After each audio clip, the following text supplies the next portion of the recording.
Hey guys, welcome to the channel. Today we're going to talk about Raw on Netflix, and how could we miss the biggest thing of the show? Hulk Hogan has returned to the WWE, and he got a thunderous applause, and yeah, that's a lie. That was horrible. What were WWE thinking bringing Hulk Hogan back in? Now I know people have said, oh, people shouldn't be booing him about his political affiliations. I don't believe people were booing him because of his political affiliations. Because they cheered The Undertaker. The Undertaker was on the program. Stephanie McMahon was on the program. You know, it has nothing to do with the political affiliations. It has everything to do with Hulk Hogan's character and the way he's carried himself in the past few years. And especially like the past decade, if we want to go back even further. So, yeah. Hulk Hogan got booed. Like, there's booing, and then there's what the fans in LA did to Hulk Hogan. Oh my gosh. What were they thinking? So yeah, let's get this shirt off, and we will continue on with the next part of the video. So yeah, we're back to one tribal chief. There is no more, there's no more Ulafala sort of feuding going on. At least that's what we think. So Solo Sikoa has lost to Roman Reigns, and the tribal chief is back on top. So yeah, it's going to be interesting to see where Roman goes from here. Obviously, we saw The Rock kind of break character from what he's been doing the past year or so. So it's almost like The Rock half turned face, but not really. It's kind of like, I don't know exactly what they're going to do with The Rock, but it makes me think they're not going to do The Rock versus Cody this year. I think that's not the plan, because Rock was a bit too neutral in that promo he cut. But yeah, it's good to see Roman Reigns get a win over Solo and get the Ulafala back, so now he's the only tribal chief again. I think that means the bloodline, the new bloodline, is going to break down. I think you could see Jacob Fatu or maybe even Tama Tonga turn on Solo. We'll have to wait and see. But this is interesting. What's the plans for Reigns now? Are we going to do Rock versus Reigns at Mania? Are we going to do Roman trying to reclaim his title? Obviously, we had Cena come out and say he's declaring for the Royal Rumble. So are we going to have some situation where Roman fights Cena in the Rumble, and, you know, who goes to WrestleMania? Could we have a triple threat for the title at Mania? There is so many different avenues now, and this is so great. It's so promising to see WWE in such good shape after many, many decades of mismanagement. Now, I will not say, look, Vince ran it a very certain way. And that worked in the 90s. And even in the Ruthless Aggression era, that worked in the Ruthless Aggression era as well. But there comes, and look, when he went PG, everyone understood what it was trying to be. It came after Benoit controversy of what happened with Chris Benoit. So they had to go PG, they had to get more sponsors back on board, and PG was natural for where they were going. But after a certain point, it felt like Vince was on autopilot booking.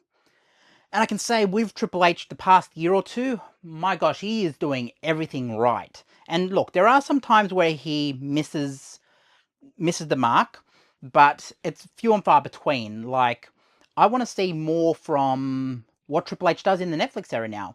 The show, let me just talk about the quality of the show. It looks phenomenal. Like, it looks like $1,000,000. Those flashing lights around the LA stadium of this, I think the lights are on the seats. I think they're actually built into the stadium itself. But man, oh man, they need to get those wristbands that Taylor Swift wears, and, you know, Coldplay, and, you know, all these big bands wear. I think U2 wear them as well. You know, they put these wristbands on the fans, and they light up when they have these IR things. During the Netflix era, they need to employ that more. Like, the show looked phenomenal. And that's just not, that's before any matches, that's before anything. The production value felt different. The mat, even though it had sponsors on it, now people have had issues with the sponsors, everyone feels like they're being advertised to. I'm not the biggest, I don't mind the sponsors on the mat. I mean, it makes it feel more like a UFC event, which honestly, I think that's kind of what they're trying to do. But also, if it gets some more money and it means they can pay the wrestlers more and do all this other stuff, then fine, I don't really care. But man, the production value, if that's where the money's going for these sponsors on the mat, do more of it. Like, that is amazing to have that level of production value for a Monday Night Raw. Now, we always saw big production value for pay-per-views, don't get me wrong. For Mania, Rumble, you see big production value in those. But even like the seats behind the stage, that is something that makes it feel like $1 million. Like, even more, like $5 billion actually. But, man, this is what Monday Night Raw has needed for the longest time. And we're finally getting it. And I know people say, but, you know, the way Vince ran it compares to how Triple H ran it, that's very different tastes. It's like, you know, different flavors of ice cream. You know, it's very different flavors. But here's the thing. I can go back into the vault and watch all these older things. Now, Raw on Netflix is not perfect. They are still adding titles.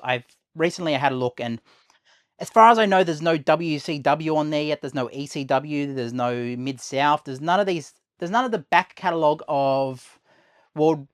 What's the Von Erichs one? I forget what it's called. Worldwide Championship Wrestling or something, or I forget what it was called.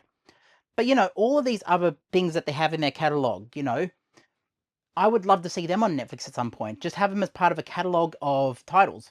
Now, Triple H has said, you know, even the network at its peak had like 50,000 or not even that, like 20,000 hours. He did a Sports Illustrated interview recently.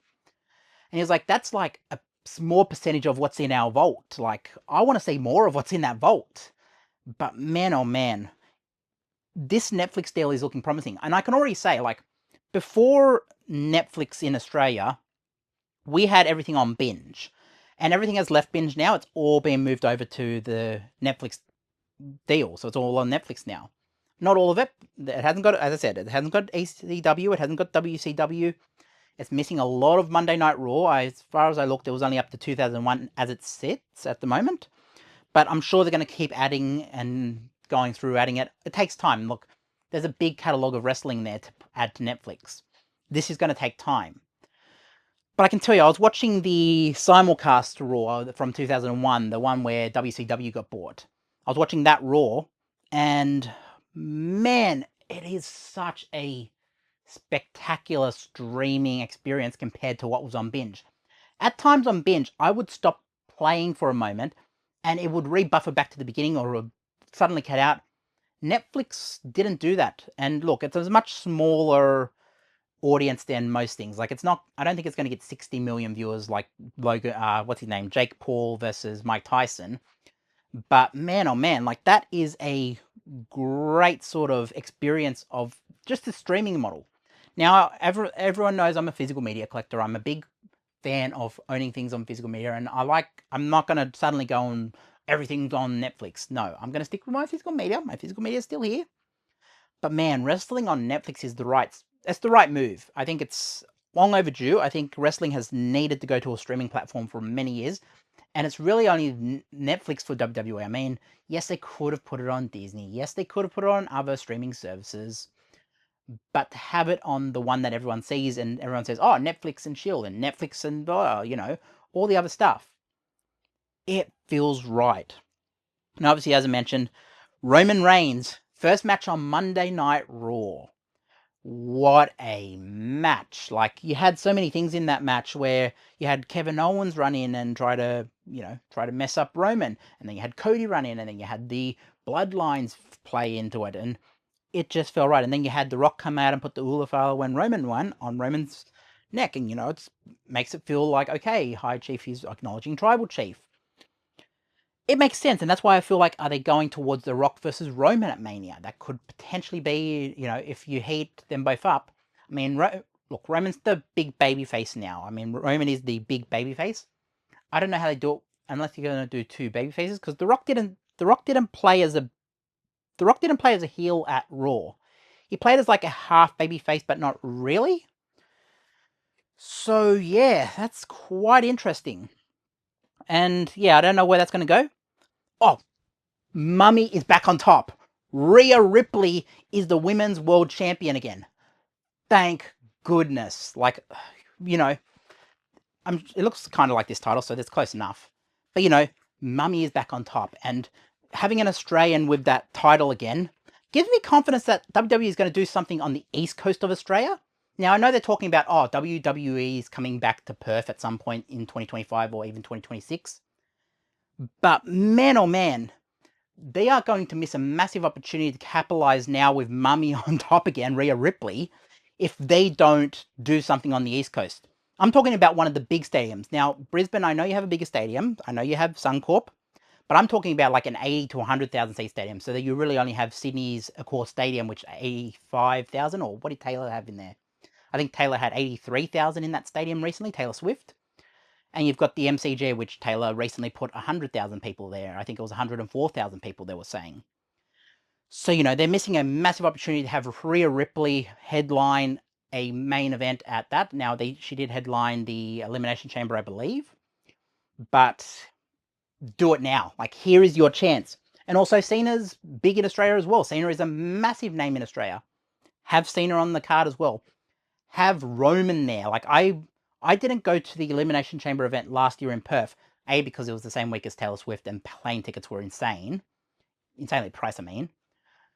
And then also, Roman wasn't on the card. And I was like, I'm only going to go to it if I can see the Tribal Chief. Now, there's a lot of stars I wanted to see there, but I'm not going to fly all the way across the country without seeing the Tribal Chief, So hopefully we get Roman if they do a tour.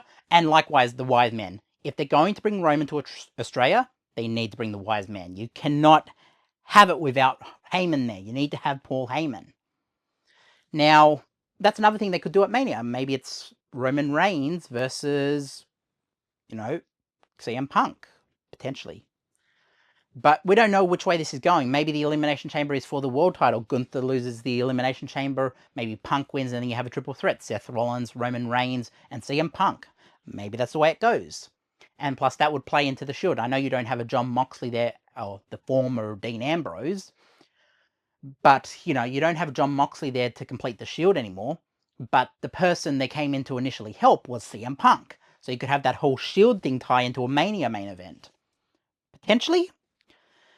But, man oh man, this Monday Night Raw delivered. You can see Triple H was saving all his good stuff for this Monday Night Raw. And yes, he had a lot of good stuff last year. He did it very well.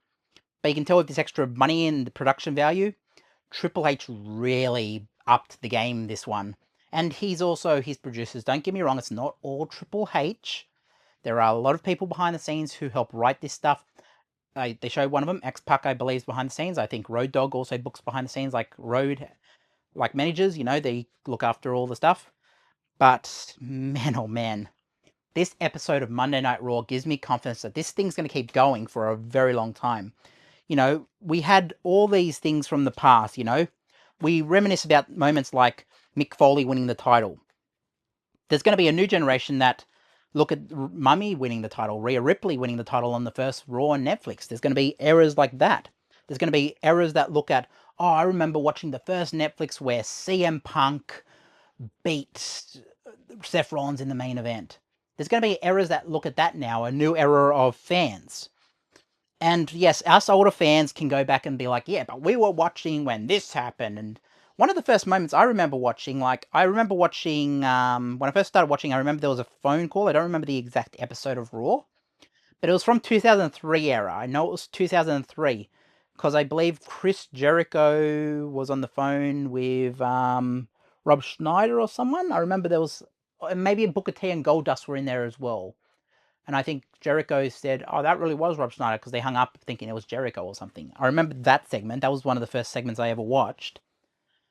And another one I watched was Stacy Keibler, which, Stacy Keibler's going to get you into wrestling if you're a teenage boy.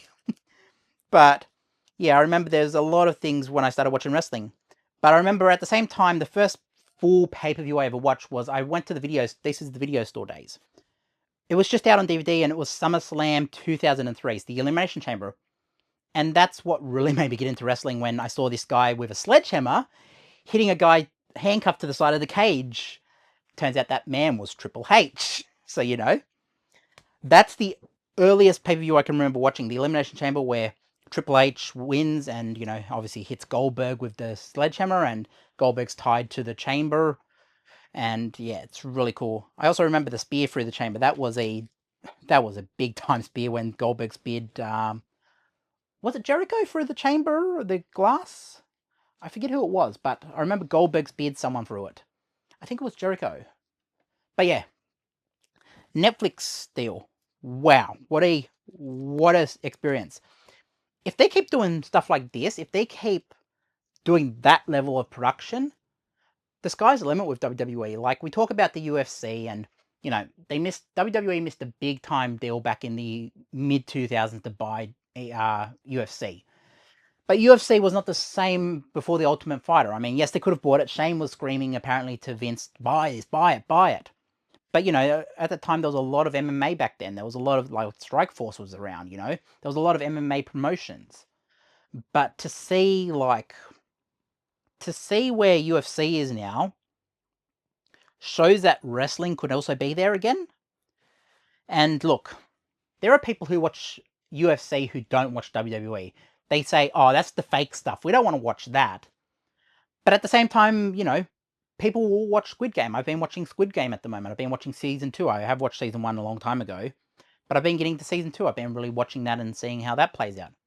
If WWE can get a small percentage of what watches Squid Game and says, oh, but for the storylines of this, I want to watch wrestling. I don't want to watch the whole episode, but I want to watch the moments. I think there's a potential for Netflix to do a cut down version of, like, the moments of Raw and do it as a 1 hour show and say, this is the highlight packages. Now, the WWE used to have that in, like, the WWE Experience, but, not since those days. I'm sure they have Raw Recap and all these other stuff. Don't get me wrong, there's other stuff that does it.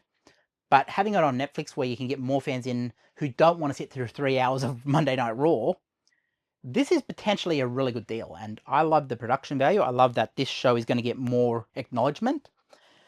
And the Tribal Chief is back on top. And Mummy, she's back on top as well. I'll hold this title because it looks close enough to the Women's World title, and also it's not white belt, but, it's close enough. It's Flair's belt. Oh, Cena. Do we think he's going to win a world title? Do we think he's going to beat Gunther or Cody? I don't think he's going to beat Cody, but I could see a potential feud with Cena and Gunther. I could see that happening. But it's an interesting one. Very interesting times for WWE ahead. And wow, like, we saw the New Day. I don't know what's going to happen with the New Day, but that's definitely an interesting story, what's happening with them. Yeah, obviously we have LA Knight. Yeah, I'd love to see him do more. I'd love to see Bronson Reed do more. I'd love to see a lot more from a lot of wrestlers. Obviously, we're seeing The Miz do a promo with Karrion Kross. I don't know where that's going to go. That could be interesting. But, man, Raw is healthy again. Now we have to see what Smackdown does. Now, Smackdown was on YouTube in Australia last week, but I think it's on USA in America now, so that means... And it's going to be on Netflix in most parts of the world. So Smackdown in America is on USA, but in Australia, Smackdown's already going to be on Netflix on this coming episode. So, yeah, very interesting times, and it'll be NXT's on there. I believe everything that was WWE is on Netflix in Australia at the moment, so that's where it is. And what times to be alive as a wrestling fan. I've been watching this stuff for how long now? 22 years? I'm showing my age. I've been watching wrestling since 2003. I would have been... How old would I have been in 2003? I would have been borderline a teenager, I think. Yeah, I would have been... I don't want to reveal my exact age. Most people know my exact age, but yeah. I won't reveal my age. I'll keep that secret, but I've been watching for a very long time, and, I would have been borderline teenager. I would have been almost a teenager or a teenager in that era. I've been watching this stuff for a very long time, and Ruthless Aggression for me was the peak because I didn't experience the Attitude Era. The earliest memory of wrestling I remember was, I don't know where I was, but I remember walking in and my cousin was watching WCW in, like, 96, and I was too young to understand what I was seeing, but I remember watching, like, I knew it was WCW because I remember it had the big WCW set. I can remember that. I can remember distinctively it was a WCW set. But I remember that. That's my earliest memory of seeing a wrestling event on TV. But man, seeing where wrestling is now, the future is healthy for wrestling, and the future is very healthy for WWE and the Netflix deal. Now, I will briefly mention AEW.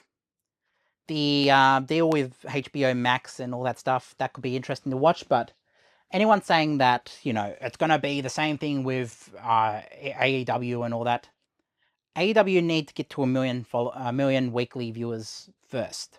That's the first thing to do.